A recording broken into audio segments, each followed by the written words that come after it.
documents. We'll have links to the documents, but we'll try to get those documents for you as well. Catherine? Good morning, everybody. So I am Catherine Turcer, Common Cause, Ohio, and I am here to talk to you about something that you all know well. We, in fact, need good open records. We need good open accountable government. Clearly, transparency and accountability are so interconnected. You know, it's hard to gauge the effectiveness of any program, you know, Jobs Ohio, for example, without good information.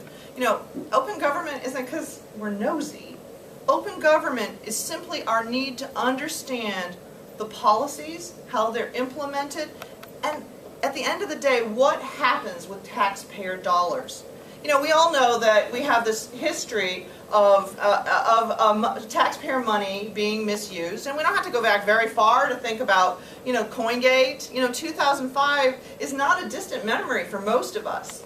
And that if we hadn't had good open records, we would not have been able to figure out what was going on, and that in fact, our, you know, taxpayer money, our public dollars were being misused.